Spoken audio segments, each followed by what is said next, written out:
وأحيط بثمره بأوجه الصبح السابقة مع جنته بالهلاك فهلكت فأصبح يقلب كفيه ندما وتحسرا على ما أنفق فيها في عمارة جنته وهي خاوية ساقطة على عروشها دعائمها للكرم بأن سقطت ثم سقط الكرم. اللہ تبارک و تعالیٰ نے ماقبل میں دو بھائیوں کا واقعہ بیان فرمایا تھا. اس میں ایک بھائی نے اپنے فخروں کو بیان کرتے ہوئے اور اپنے باغات سے متعلق فخریہ باتیں کہی تھی، جس پر اس کے مومن بھائی نے اس کو سمجھایا کہ تو اللہ کا انکار نہ کر، قیامت کا انکار نہ کر، اور کہیں ایسا نہ ہو کہ تیرے ان باغات کے اوپر کوئی آسمانی آفت نازل ہو جائے اور یہ بالکل ختم ہو جائے. قرآن کہتا ہے وَأُحِيطَ بِثَمَرِهِ، سمیٹ لیا گیا اس کا سارا پھل، یعنی آفت نازل ہوئی اور اس آفت کے نازل ہونے نے اس کے سارے مال و دولت کو ختم کر دیا. وَأُحِيطَ بِثَمَرِهِ، اور گھیر لیا گیا یعنی سمیٹ لیا گیا اس کا سارا پھل.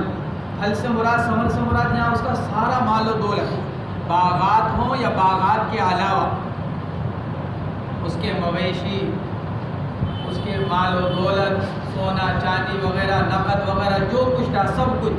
بِأَوْجَهِ الضَّبْطِ السَّابِقَةِ، فرماتے ہیں ثمر کے اندر وہی جو ماقبل میں جو ضبط کی جو صورتیں بیان کی گئی، ثمر، ثمر، ثمرن، جو تین صورتیں بیان کی گئی، فرماتے ہیں یہاں پر بھی وہی تینوں صورتیں ہیں. مع جنتہ، اس کے پھل کو سارا سمیٹ لیا گیا اس کے باغات سمیت، یعنی باغات کے اوپر بھی ہلاکت ہوئی، ہلاکت نازل ہوئی، اور اس باغات کے علاوہ جو اس کے پاس مال و دولت تھا وہ بھی سارا گیا. بالہلاک فہلکت، ہلاکت کے ساتھ، تو لہٰذا وہ بھی ہلاک ہوا، سب کچھ ختم ہو گیا، کچھ اس کے پاس نہیں رہا، بالکل خالی ہاتھ. فاصبح یقلب کفیہ، بس ہو گیا وہ اپنے ہاتھوں کو ملتا ہوا. فاصبح یقلب کفیہ، تو اپنے ہاتھوں کو ملنے لگا.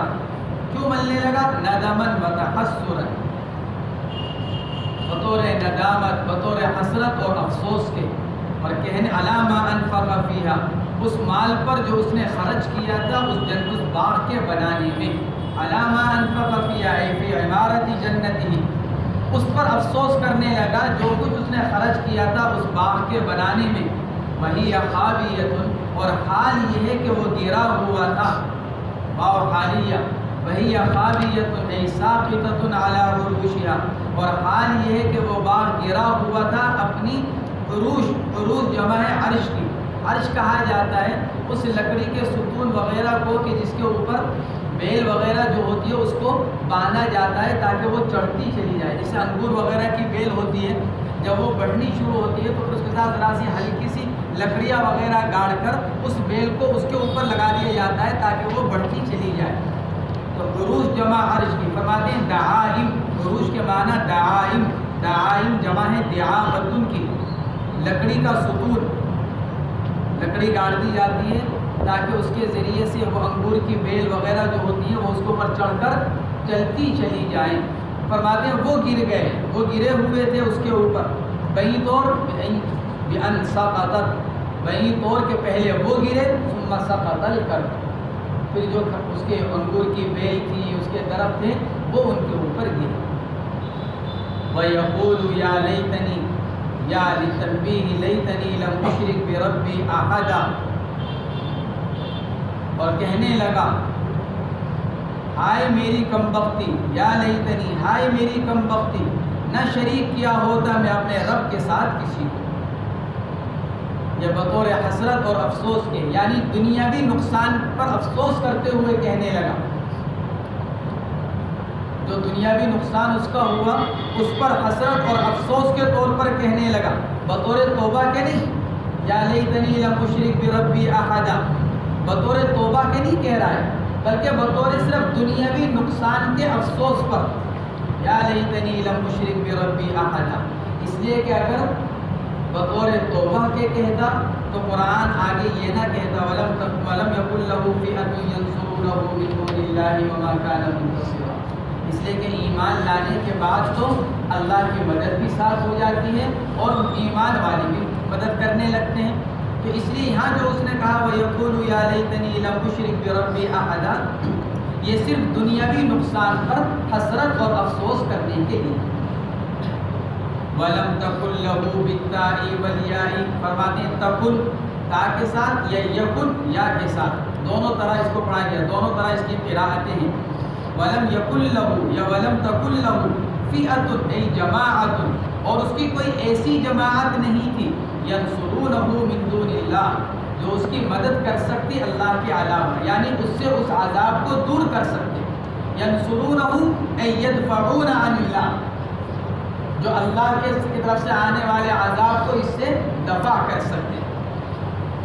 عند ہلاکہا، جس وقت اس کے اوپر ہلاکت نازل ہو رہی تھی. وما كان منتصرا، نہ کوئی ایسی جماعت تھی جو اس کی مدد کر سکتی، اور نہ وہ خود اتنی طاقت اور قوت والا تھا کہ اپنی مدد کر سکتا. وما كان منتصرا، اس لیے کہ انسان کی مدد دو ہی طرح ہوتی ہے، یا تو انسان خود اپنی مدد آپ کرتا ہے، جو اس کی مدد کرنے والے اس کا قبیلہ، اس کے یار دوست، خاندان ہوا کرتا ہے. تو قرآن کہتا ہے نہ اس کے دوسرے مدد کرنے والے پائے گئے، اور نہ وہ خود اتنا طاقتور تھا اللہ کے مقابلے پر کہ وہ اپنی مدد خود کر لیتا اور اپنے آپ سے اللہ کے عذاب کو روک لیتا. وما كان منتصرا عند هلاكها بنفسه هنالك، ہونا اس میں اشارہ، اور ہنالک میں لام بعد کے لیے اور کاف خطاب کے لیے.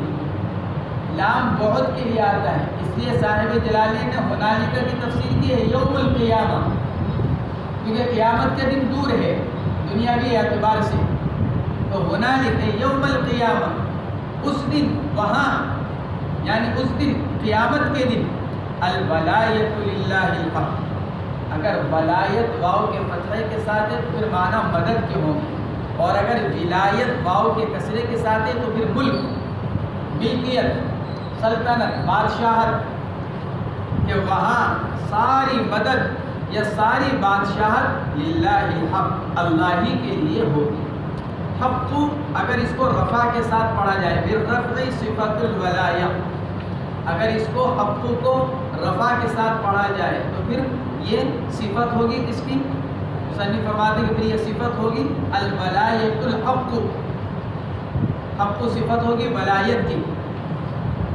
حقیقی مدد اللہ ہی کی ہوگی. حق اگر صفت مانی جائے ولایت کی، یا پھر ولایت واو کے کسرے کے ساتھ، کہ حقیقی بادشاہت، سچی بادشاہت تو اللہ ہی کی ہوگی اس دن. یا پھر حقی کو کسرے کے ساتھ پڑھا جائے وبالجر، اگر اس کو حقی کو کسرے کے ساتھ پڑھا جائے تو پھر یہ اس سے پہلے جو اللہ کا نام آیا ہے یہ اس کی صفت ہوگی. اس دن، قیامت کے دن، مدد یا بادشاہت اللہ ہی کی ہوگی جو بالکل برحق ہے. اگر حقی کسرے کے ساتھ ہو تو پھر اللہ کی صفت، اور اگر حق و رفع کے ساتھ ہو تو پھر ولایت کی صفت. ہوا خیر ثوابا، اور وہی اللہ بہتر ہے ثواب دینے کے اعتبار سے. اے من ثواب غیرہ لو کان یصیب، ثواب دینے والی ذات صرف اللہ کی ہے، اللہ کے علاوہ کوئی بدلہ نہیں دے سکتا. بالفرض اگر اللہ کے علاوہ کوئی اور بھی بدلہ دینے والا ہوتا، یہ مطلب اے من ثواب غیرہ لو کان یصیب کا مطلب یہ کہ بالفرض اگر اللہ کے علاوہ کوئی اور بھی بدلہ دینے والا، ثواب دینے والا ہوتا تو اس کے مقابلے میں اللہ کا ثواب زیادہ بہتر ہے. وہ خیر ثوابا، اللہ بہتر ہے ثواب دینے کے اعتبار سے، بدلہ دینے کے اعتبار سے. وہ خیر عقب، عقب آپ کے ضمے کے ساتھ بھی اور عقب آپ کے سکون کے ساتھ بھی. بضم القاف و سکونہا، فرماتے ہیں قاف کا ضمہ بھی اور قاف کا سکون بھی. اے عاقبۃ للمؤمنین وخیر عقوبہ، اور وہی بہتر ہے ایمان والوں کے لیے انجام کے اعتبار سے. ونصبهما علی التمییز، فرماتے ہیں ثواب اور عقوب پر جو منصوب پڑھا گیا ان کے تمیز ہونے کی بنا پر. وَضْرِبْ سَيِّرْ لَهُمْ لِقَوْمِكَ مَثَلَ الْحَيَاةِ الدُّنْيَا مَفْعُولٌ أَوَّلٌ كَمَاءٍ مَفْعُولُ ثَانٍ أَنزَلْنَاهُ مِنَ السَّمَاءِ فَاخْتَلَطَ بِهِ تکاثف بسبب نزول الماء، اور نبی جی بیان کیجئے وضرب ای سیر، سیر کے دو ترجمے کیے گئے، ای شبہ، تشبیہ دیجئے۔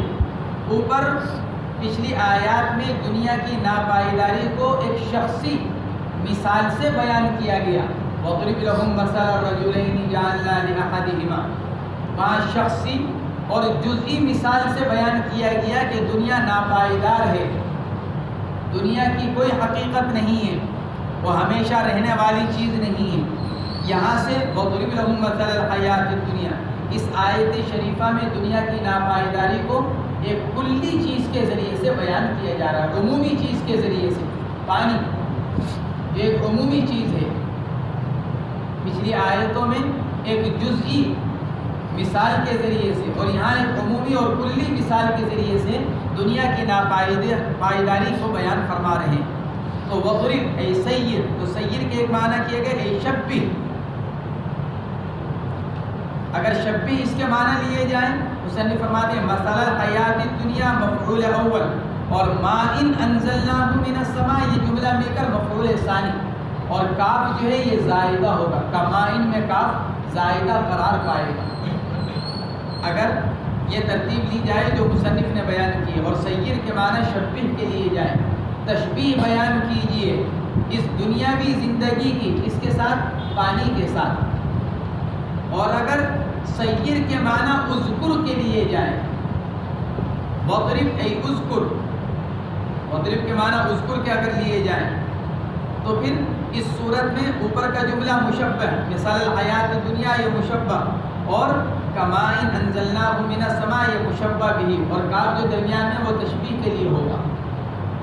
اگر اس کے معنی اذکر کے لیے جائے تو مثال الحیات الدنیا مشبہ، اور مائن انزلناہ من السماء مشبہ بھی، اور کاف تشبیہ کے لیے۔ تو فرماتے ہیں اور بیان کیجئے نبی جی آپ ان کے لیے، یعنی اپنی قوم کے لیے، مثل، مثل تین معنی میں آتا ہے، صفت، ہیئت، حالت۔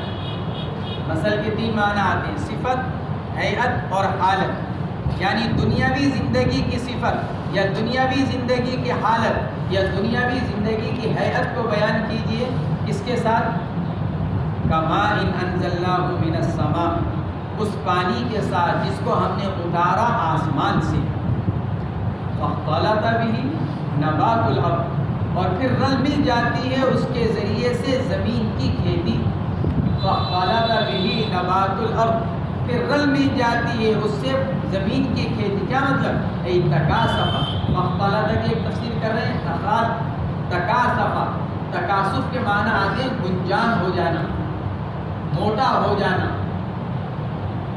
پانی پڑتا ہے بارش کا جب کھیت کے اوپر تو پھر کھیتی گنجان ہوتی چلی جاتی ہے، بڑھتی چلی جاتی ہے، موٹی ہوتی چلی جاتی ہے۔ کس وجہ سے؟ بسبب نزول الماء، آسمان سے پانی اترنے کی وجہ سے وہ کھیتی موٹی ہوتی چلی جاتی ہے، گنجان ہوتی چلی جاتی ہے۔ نبات الارض، زمین کی کھیتی۔ وامتزج الماء بالنبات، یہ اختلاطہ کی دوسری تفسیر ہے۔ اختلاطہ کی ایک تفسیر کی تکاثفہ، گنجان اور موٹا ہو جاتی ہے۔ یہ پھر فاختلط بہ ای وامتزج الماء بالنبات، پانی مل جاتا ہے کے ذریعے سے، کے ساتھ، کھیتی کے ساتھ۔ کھیتی پانی کو چوس لیتا ہے، امتزاج، باہم بوند دینا، ایک چیز کا دوسری چیز کے اندر ایسا مکس ہو جانا کہ الگ نہ کیا جا سکے۔ فرماتے ہیں وامتزج الماء بالنبات، چوس لیتا ہے، وامتزج الماء، مل جاتا ہے پانی اس کھیتی کے ساتھ، فروی وحسن، جس سے کھیتی کیا ہو جاتی ہے؟ خوب سرسبز اور خوبصورت ہو جاتی ہے، لہلہانے لگتی ہے، موٹی ہو جاتی ہے، سرسبز ہو جاتی ہے، لہلہانے لگتی ہے، خوش نظر ہو جاتی ہے، اچھی لگنے لگتی ہے نگاہوں کو۔ پھر اللہ کا حکم آ جاتا ہے فَأَصْبَحَ هَشِيمًا، فَأَصْبَحَ أي فَصَارَ النَّبَاتُ هَشِيمًا يَابِسًا مُتَفَرِّقَةً أَجْزَاؤُهُ، پھر کہ ہو جاتی ہے وہ کھیتی حشیم، حشیم بمعنی محشوم، اس میں مفعول کے معنی میں۔ فرماتے ہو جاتی ہے ٹوٹی ہوئی سوکھی گھاس، حشیم ایابسن متفرقتن اجزاؤ، سوکھ کر ریزہ ریزہ ہو جاتی ہے، ٹکڑے ٹکڑے. حشیم کے معنی یہ ہوئے پھر حشیمن سوکھ کر ریزہ ریزہ ہو جاتی ہے. تذروہ الریاح، ایسی ریزہ ریزہ کہ پھر اڑائے پھرتی ہے اس کو ہوائیں. ابھی تو کھیتی ہے، جب کھیتی مکمل طور پر تیار ہو اور اس کو کاٹا جائے اور کاٹ کر رکھا جائے تو ہوا اس کو بکھیرتی نہیں، کیونکہ اس کا وزن ہوتا ہے، زیادہ پڑی رہتی ہے.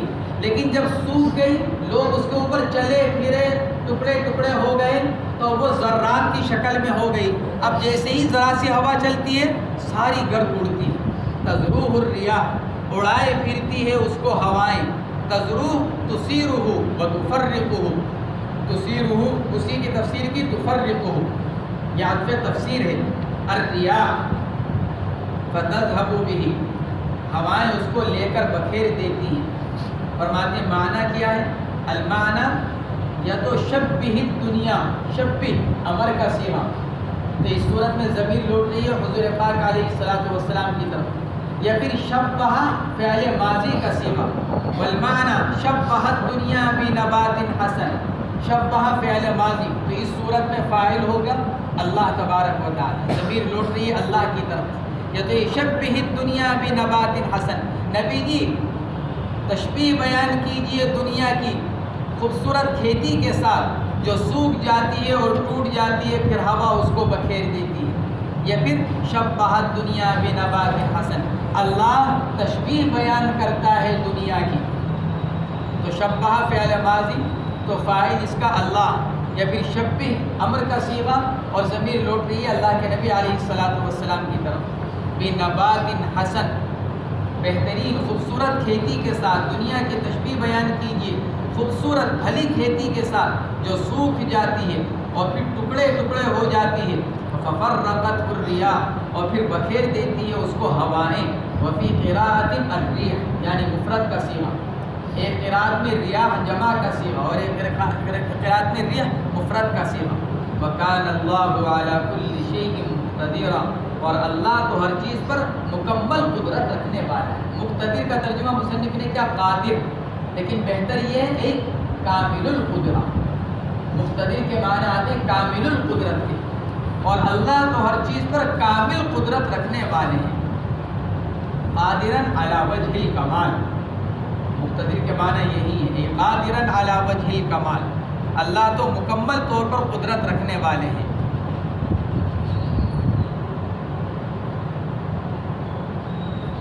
المال والبنون زینت الحیات الدنیا، مال اور اولاد یہ تو محض دنیاوی زیب و زینت ہے. المال والبنون زینت الحیات الدنیا، مال یعنی دولت، والبنون اور اولاد یہ تو محض دنیاوی زیب و زینت ہے. زینت مصدر ہے، اس لیے مصنف نے آگے فرمایا یتجمل بہما. پہلے دو چیزیں بیان کی، المال والبنون، دو چیزیں بیان کی. آگے فرمایا زینت الحیات الدنیا، مفرد کا صیغہ، اس لیے کہ زینت مصدر ہے جس کا اطلاق تسنیہ پر بھی ہوتا ہے. اس لیے جب ضمیر بیان کی تو ضمیر تسنیہ کی لے کر آئے یتجمل بہما، کہ جس سے کیا کیا جاتا ہے، زینت اختیار کی جاتی ہے ان دونوں کے ذریعے سے دنیا میں. خلاصہ کیا نکلا، نتیجہ کیا نکلے گا؟ یہ تو صغرا ہو گیا، مال اور اولاد یہ تو دنیاوی زیب و زینت کی چیزیں ہیں. کبرا کیا نکلا؟ اور دنیاوی زیب و زینت کی چیزیں ختم ہونے والی ہیں. دنیاوی زیب و زینت کی چیزیں ختم ہونے والی ہیں، تو کبرا کیا نکلا کہ پھر مال اور اولاد بھی ختم ہونے والا ہے. تو پھر انتہائی نتیجہ کیا نکلا کہ جو چیز ختم ہونے والی ہے وہ قابل فخر نہیں ہے. اس پر کیا فخر کرنا، اس پر کیا اترانا.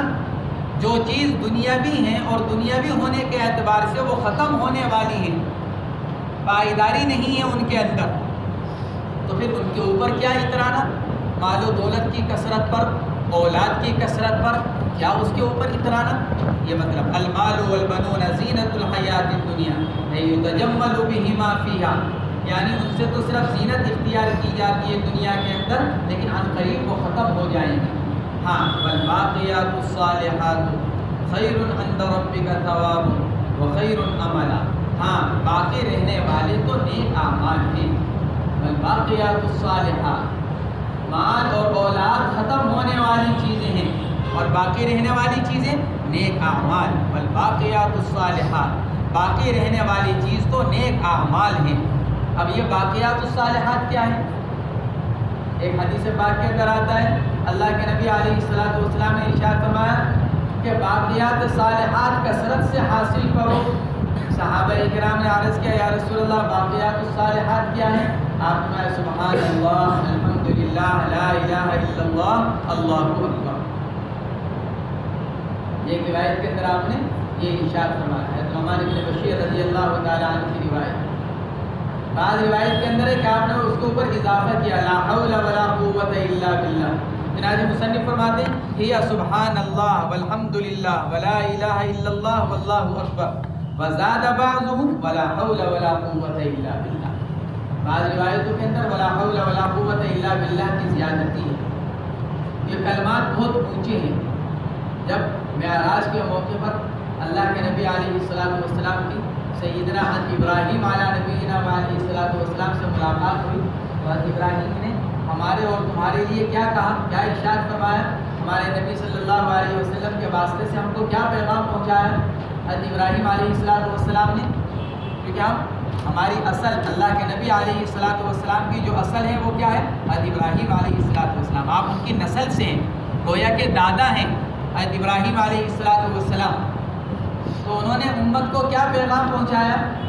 اللہ کے نبی علیہ السلام سے ارشاد فرمایا تھا اے محمد اپنی امت کو میرا یہ پیغام پہنچا دینا کہ جنت چٹیل میدان ہے، یہاں پر جو درخت لگتے ہیں وہ کہیں سے سبحان اللہ، الحمدللہ، لا الہ الا اللہ، اللہ اکبر۔ جب آدمی سبحان اللہ کہتا ہے تو ایک درخت لگ جاتا ہے، جب الحمدللہ کہتا ہے تو دوسرا درخت لگتا ہے، لا الہ الا اللہ پڑھتا ہے تو تیسرا درخت لگتا ہے، اللہ اکبر کہتا ہے تو ایک درخت لگتا ہے۔ حضرت ابراہیم علیہ السلام نے فرمایا کہ اپنی امت سے فرمانا کہ یہ تو چٹیا میدان ہے، یہاں کچھ نہیں ہے، یہاں تو تعمیر کرنی پڑتی ہے۔ جیسے دنیا کے اندر زمینیں خالی پڑی ہوئی تو آدمی کو رہنے کے لیے، مکان بنانے کے لیے تعمیر کرنی پڑتی ہے، تو ایسے ہی جنت کے اندر بھی جو درخت لگتے ہیں سایہ حاصل کرنے کے لیے، کھانے پینے کے لیے، فواکہ اور ثمرات کے حاصل کرنے کے لیے، کہ وہ کیسے لگتے ہیں؟ تیسرے کلمے کے پڑھنے، سبحان اللہ، الحمدللہ، لا الہ الا اللہ، اللہ اکبر۔ مصنف نے اس کی تفسیر باقیات الصالحات کی تفسیر اس کلمے کے ذریعے سے کی۔ حضرت عبداللہ ابن عباس رضی اللہ تعالیٰ عنہ، حضرت اکرمہ، حضرت مجاہد، ان حضرات سے یہی تفسیر نقل کی گئی جو مصنف نے نقل کی کہ باقیات الصالحات یہ کلمہ ہے۔ حضرت عبداللہ ابن عباس کی ایک روایت یہی، اور دوسری روایت حضرت عبداللہ ابن عباس رضی اللہ تعالیٰ عنہ کی ہے کہ باقیات الصالحات سے مراد مطلق اعمال صالحہ، مطلق اعمال صالحہ، اس کے اندر سارے اعمال آ گئے، کلمات خیر ہوں، عبادات بدنیہ ہوں، عبادات مالیہ ہوں، ہر عمل خیر اس کے اندر آ گیا۔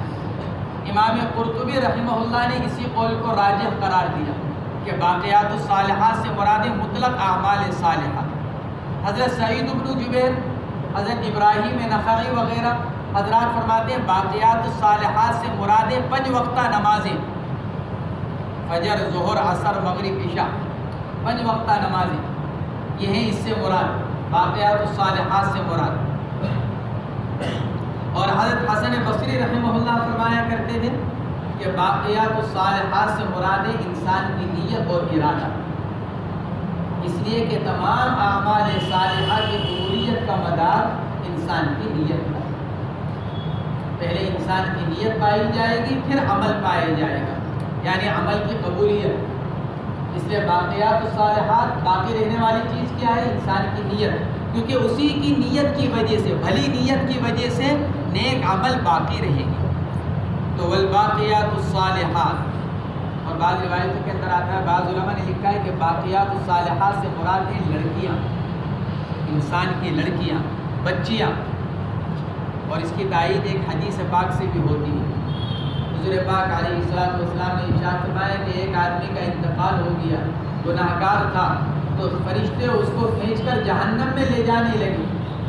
تو جیسے ہی فرشتے اس کو کھینچ کر جہنم میں لے جانے لگے تو دنیا میں جو اس کی لڑکیاں تھیں وہ اس کو چمٹ گئیں کہ ہم اپنے ابا کو جانے نہیں دیں گے، یہ تو ہمارے ابا ہیں، ہم اپنے ابا کو جانے نہیں دیں گے۔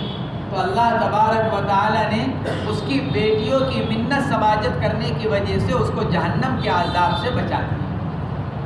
تو اس لیے بعض علماء نے لکھا ہے کہ باقیات الصالحات سے مراد لڑکیاں، نیک لڑکیاں، نیک بچیاں، کیونکہ یہ انسان کے کل قیامت کے دن عذاب سے بچنے کا ذریعہ اور سبب بنتی ہیں۔ بہرحال والباقیات الصالحات فرماتے ہیں اور باقی رہنے والے اعمال خیر عند ربک ثوابا، یہ بہت بہتر ہیں آپ کے رب کے نزدیک ثواب کے اعتبار سے، اور بہت بہتر ہے امید اور آرزو کے اعتبار سے۔ خیر عند ربک ثوابا، بہت بہتر ہے آپ کے رب کے نزدیک ثواب کے اعتبار سے، اور بہت بہتر ہے آرزو اور امید کے اعتبار سے۔ خیر عند ربک ثوابا وخیر عملا، اس میں تفصیل کا صیغہ ہے۔ بعض علماء نے لکھا ہے کہ اس میں تفصیل کا صیغہ اپنی حقیقت پر ہے، اپنے باپ پر، اور مراد یہ ہے کہ زیادہ بہتر ہے کس کے زعم کے اعتبار سے؟ تمہارے زعم کے اعتبار سے۔ تم یہ کہتے ہو نا کہ ہمیں آخرت میں ہمارے بت ہم کو بدلہ دلائیں گے، تو ان سب کے مقابلے میں اللہ کا ثواب زیادہ بہتر ہے۔ اور بعض علماء نے لکھا ہے کہ خیر یہ اس میں تفصیل کا صیغہ اپنی اصل کے اعتبار سے نہیں ہے، اس لیے کہ اللہ کے غیر کے علاوہ میں کوئی خیر نہیں ہے، ساری خیر یہ اللہ ہی کے قبضے میں ہے، اللہ کا غیر کسی خیر کا مالک نہیں ہے۔ تو خیر عند ربک ثواب و خیر عملا، دنیاوی زیب و زینت کے اندر کوئی خیر نہیں ہے، ساری خیر کس کے اندر ہے؟ باقیات الصالحات کے اندر۔ اور جب ساری خیر باقیات الصالحات میں اور دنیاوی چیزوں کے اندر کوئی، اور دنیاوی زیب و زینت کے اندر کوئی خیر نہیں ہے، تو پھر انسان کو آخرت میں خیر ملے گی۔ خیر عند ربک ثوابا وخیر عملا، ای ما یعملہ الانسان، عمل یعمل باب نصر ینصر سے، یعنی وہ چیز کے جس کی انسان امید رکھتا ہے، ویرجو، رجا یرجو، یہ اسی کی تفسیر کر رہے ہیں، عمل یعمل کی، رجا یرجو امید رکھنا، گویا کہ آپ پہ تفسیر ہے عمل یعمل، مطلب یہ ہوا یعنی اعمال صالحہ سے جو امیدیں وابستہ ہوتی ہیں اور جو آرزویں وابستہ ہوتی ہیں وہ آخرت میں ضرور پوری ہوں گی، بلکہ اللہ امید سے زیادہ مرحمت فرمائے۔ وخیر عملا، اعمال صالحہ کے ذریعے سے آدمی جو ثواب کی اور بدلے کی امید رکھتا ہے وہ امید اس کی پوری ہوگی، بلکہ امید سے زیادہ دیا جائے گا، برخلاف متاع دنیا کے، دنیاوی اسباب، دنیاوی ساز و سامان کہ دنیا ہی کے اندر جو ان سے آرزو اور امیدیں رکھی جاتی ہیں وہی پوری نہیں ہوتی، تو آخرت میں تو کہاں پوری ہو جائیں گی۔ انسان دنیاوی چیزوں سے جو امیدیں رکھتا ہے ساری پوری نہیں ہوتی، اور جو بعض پوری ہوتی ہیں وہ بھی اپنی منشا کے مطابق اور اپنی غرض کے مطابق اور اپنی امید کے مطابق پوری نہیں ہوتی۔ جب دنیاوی ساز و سامان، دنیاوی زیب و زینت کی چیزوں سے جب دنیاوی آرزویں پوری نہیں ہوتی تو آخرت کی آرزویں تو بدرجہ اولا پوری نہیں ہو سکتی۔ اس لیے فرمایا کہ باقیات الصالحات ہی بہتر ہیں آرزوؤں کے پورا ہونے کے اعتبار سے۔ وَاذْكُرْ يَوْمَ تُسَيَّرُ الْجِبَالُ يُذْهَبُ بِهَا عَنْ وَجْهِ الْأَرْضِ فَتَصِيرُ هَبَاءً مُنبَثًّا وفي قراءة بالنون وكسر الياء نسير الجبال۔ اور یاد کیجئے نبی جی، وذکر، یاد کیجئے اس دن کو جس دن پہاڑ چلائے جائیں گے۔ کفار مکہ نے سوال کیا تھا اچھا جب قیامت کا دن ہوگا تو پہاڑوں کا کیا ہوگا؟ قرآن نے کہا اس دن پہاڑوں کو ہکایا جائے گا، وَاذْكُرْ يَوْمَ تُسَيَّرُ الْجِبَالُ، یاد کیجیے اس دن کو جس دن پہاڑوں کو چلایا جائے گا۔ گویا کہ یہ بھی دلیلیں ہیں کہ دنیا کے فانی ہونے کی، دنیا کے ختم ہونے کی، کہ یہ پہاڑ جو بڑے بڑے زلزلوں کو برداشت کر لیتے ہیں، اپنی جگہ سے ہل نہیں پاتے، قیامت کے دن ان کو بھی چلایا جائے گا۔ اور پھر کیا ہوگا؟ یُذْهَبُ بِهَا عَنْ وَجْهِ الْأَرْضِ، ان کو لے جایا جائے گا زمین کے اوپر سے، اور پھر نتیجہ کیا نکلے گا؟ آخر میں کیا ہوگی؟ فَتَصِيرُ هَبَاءً مُنبَثًّا، یہ ہو جائیں گے بکھری ہوئی راکھ کی طرح، غبار کی طرح۔ جس سے سورہ واقعہ کے اندر فرمایا گیا اِذَا رُجَّتِ الْأَرْضُ رَجًّا وَبُسَّتِ الْجِبَالُ بَسًّا فَكَانَتْ هَبَاءً مُنبَثًّا۔ ہبا بمعنی غبار، صاحب جلالین نے سورہ واقعہ کے اندر ہبا کی تفسیر غبار کے ساتھ کی، اور منبثہ کی تفسیر کی متفرق، بکھری ہوئی، اس لیے فرماتے ہیں فَتَصِيرُ هَبَاءً مُنبَثًّا، ہو جائیں گے وہ پہاڑ بکھری ہوئی، بکھرے ہوئے غبار اور راکھ کی طرح۔ وفی قراءۃ بالنون، فرماتے اور ایک قراءت اس کی کیا ہے؟ وَاذْكُرْ يَوْمًا نُسَيِّرُ الْجِبَالَ، اس دن کو یاد کیجیے جس دن ہم پہاڑوں کو چلائیں گے۔ وفی قراءۃ بالنون وکسر الیاء ونصب الجبال، جبال کو منصوب پڑھنے کے ساتھ۔ وَتَرَى الْأَرْضَ بَارِزَةً، اور دیکھے گا تو زمین کو بارزتاً ظاہرتاً، بالکل کھلی ہوئی، خالی، بالکل کوئی چیز نہیں ہوگی۔ لیس علیہا شیء من جبل ولا غیرہ، آج تو دنیا کے اوپر تعمیرات ہیں، درخت ہیں، پہاڑ ہیں، نہریں ہیں، کل قیامت کے دن اس زمین پر کچھ نہیں ہوگا۔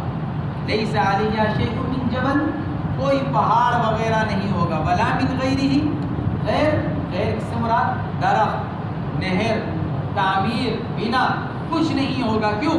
تاکہ کوئی انسان کسی چیز کی آڑ نہ لے سکے۔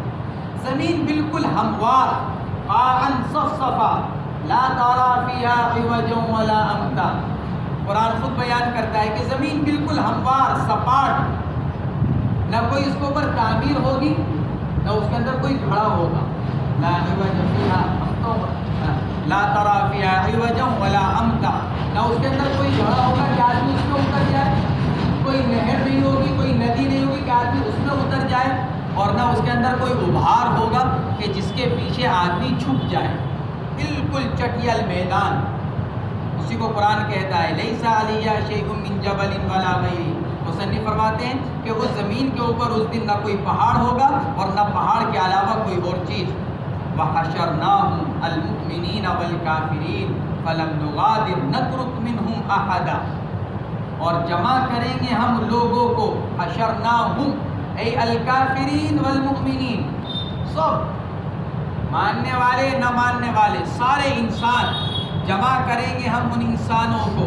فلم نغادر ای نترک، غادر یغادر مغادرت سے، مفاعلت سے، اور چونکہ مفاعلت مشارکت کو چاہتا ہے، اس لیے مصنف فرماتے ہیں نغادر کے معنی مغادرت سے نہیں بلکہ نغادر کے معنی ترک کے، اے نترک، ہم نہیں چھوڑیں گے انسانوں میں سے کسی کو بھی۔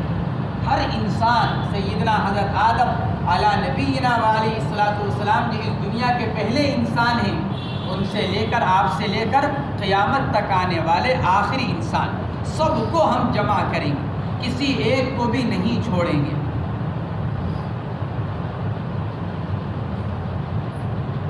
نسیر، مستقبل کا صیغہ،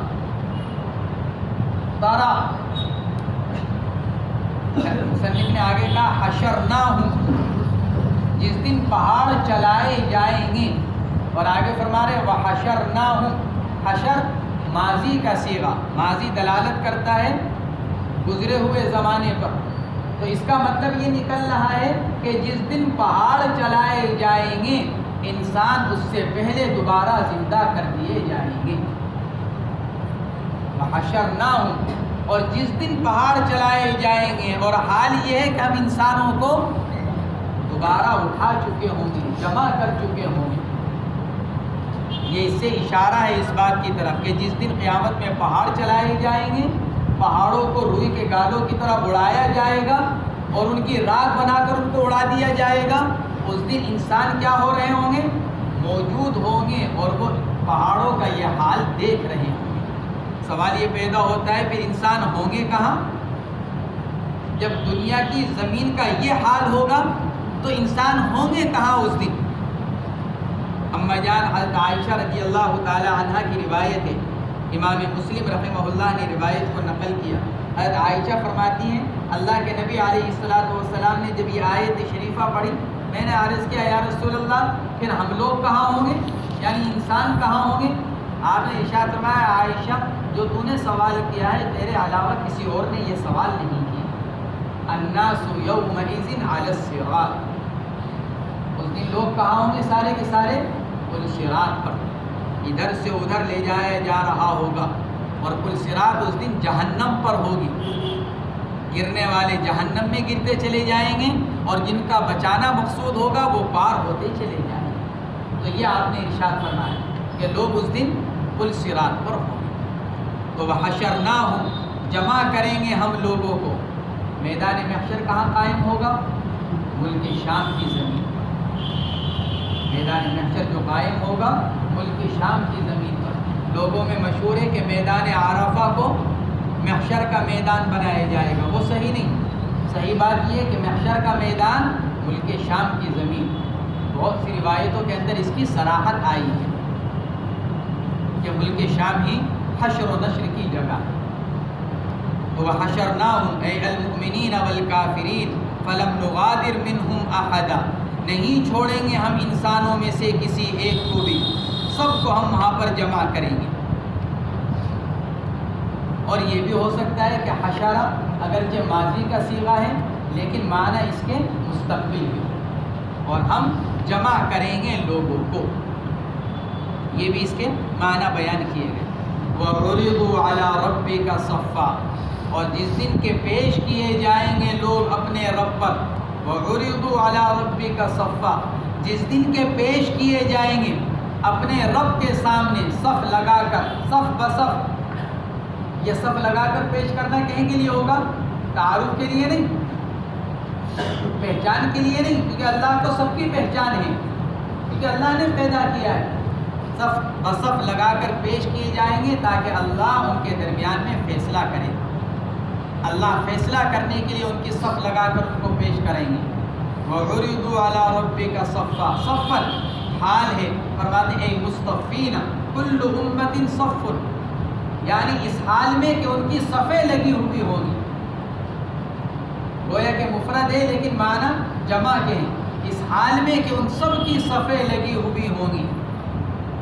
چنانچہ مصنف فرماتے ہیں کل امت صف، ہر امت کی کیا ہوگی؟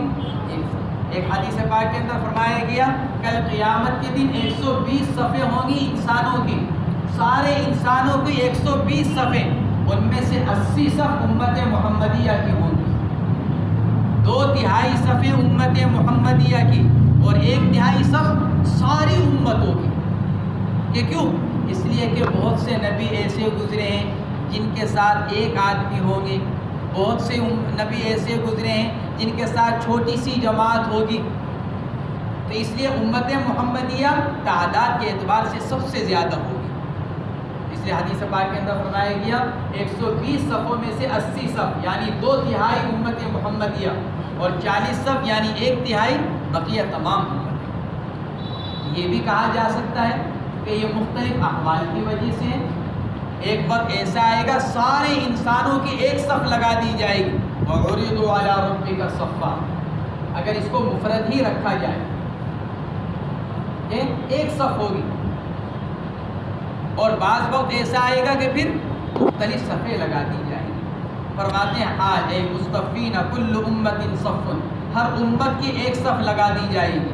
وَيُقَالُ لَهُمْ لَقَدْ جِئْتُمُونَا كَمَا خَلَقْنَاكُمْ أَوَّلَ مَرَّةٍ، اور بطور توبیخ کے، زجر کے، ڈرانے کے لیے، دھمکانے کے لیے کہا جائے گا ان سے، نہ ماننے والوں سے جو کہتے تھے کیا لَقَدْ جِئْتُمُونَا كَمَا خَلَقْنَاكُمْ أَوَّلَ مَرَّةٍ، تم آئے ہو ہمارے پاس اسی طرح جیسا کہ ہم نے تم کو پیدا کیا تھا پہلی مرتبہ۔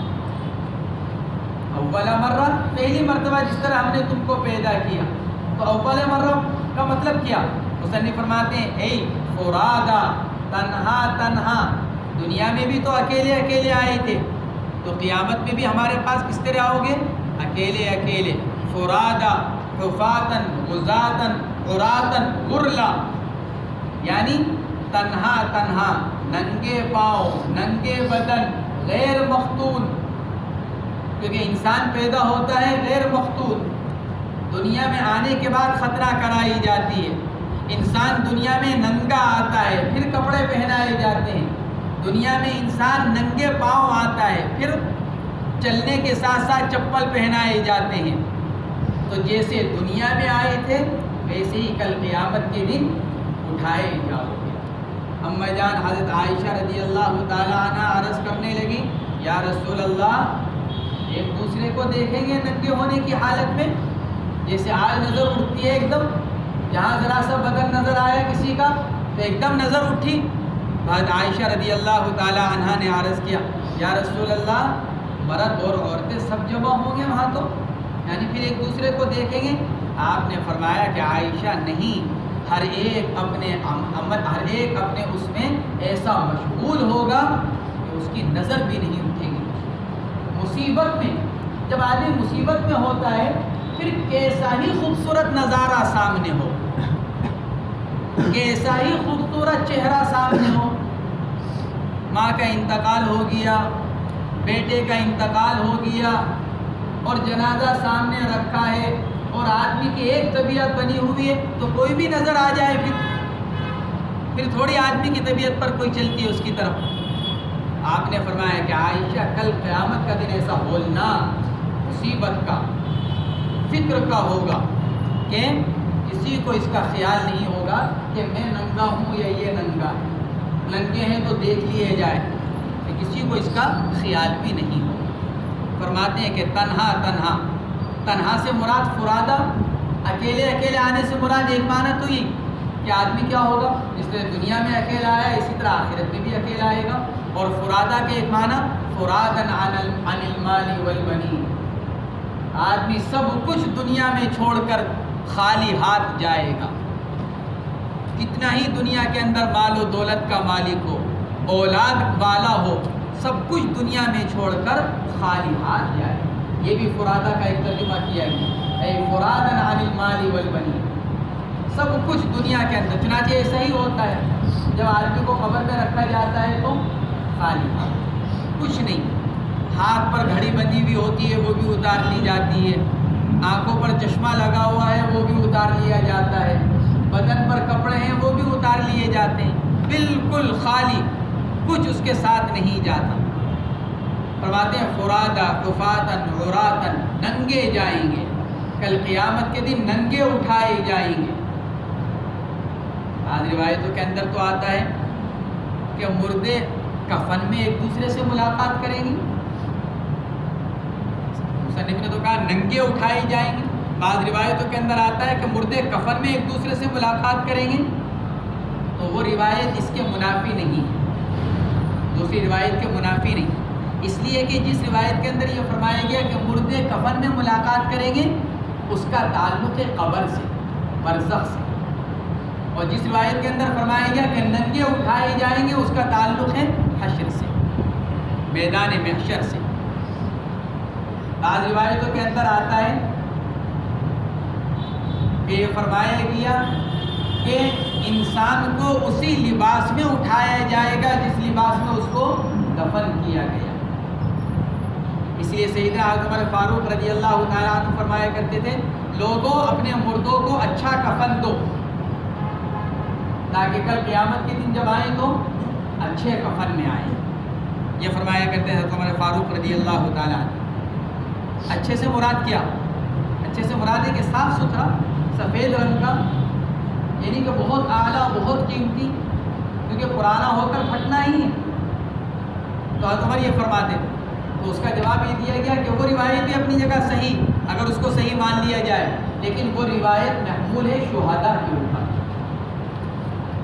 کہ لوگ اسی لباس میں اٹھائے جائیں گے جس لباس میں دفن کیے جائیں گے. وہ روایت محمول ہے کس کے اوپر؟ شہداء، کیونکہ شہداء کے بارے میں کیا آتا ہے تو ان کو انہی کے کپڑوں میں دفن کیا جاتا ہے. حکم یہی ہے کہ ان کے کپڑے نہ اتارے جائیں. ہاں جو ظاہری چیزیں وہ اتاری جائیں گی. ہتھیار وغیرہ اگر لگا رکھے ہیں، پوستین وغیرہ اگر پہن رکھی ہے تو اس کو اتار دیا جائے گا. کرتا پاجامہ وغیرہ اسی اس میں ان کو دفن کیا جائے گا. وَيُقَالُ لِمُنْكِرِ الْبَعْثِ بَلْ زَعَمْتُمْ أَن لَّن نَّجْعَلَ لَكُم مَّوْعِدًا، اور کہا جائے گا قیامت کا انکار کرنے والوں سے، بل زعمتم، بلکہ تم گمان کرتے تھے. زعم یزعم یا زعم یزعم، باب نصر ینصر، فتح نصر، دونوں سے زعمن زعمن دونوں مصدر آتے ہیں. اس کے معنی آتے ہیں کوئی ایسی بات کہنا جس میں جھوٹ کا یقین ہو. تم گمان کرتے تھے، یعنی تم کو یہ یقین تھا، لن نجعل لکم موعدا، ہم نہیں بنائیں گے تمہارے لیے دوبارہ اٹھنے کا کوئی وعدہ. موعدا للبعث، یعنی دوبارہ تمہارا اٹھنا نہیں ہوگا. ہم نے تمہارے لیے دوبارہ جمع کرنے کا کوئی وعدہ، اٹھانے کا کوئی وعدہ نہیں کر رکھا ہے، کوئی مقام طے نہیں کر رکھا ہے. تم یہ گمان کیا کرتے تھے، اور اسی یقین کی وجہ سے تم آخرت کو جھٹلاتے تھے، اور اسی وجہ سے تم ایمان نہیں لے کر آئے، اور ایمان نہ لانے کی وجہ سے تم نے آج کے دن کی کوئی تیاری بھی نہیں کی.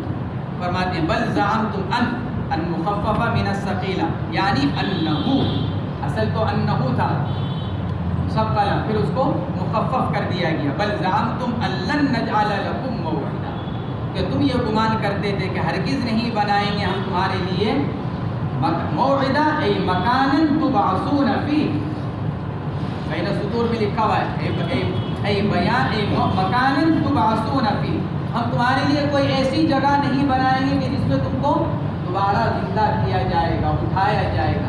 یہ تمہارا گمان تھا. آج وہ تمہارا گمان غلط ثابت ہو گیا، اور جس کا تم انکار کیا کرتے تھے، یعنی قیامت کا دن، آج وہ دن تمہارے سامنے آ گیا.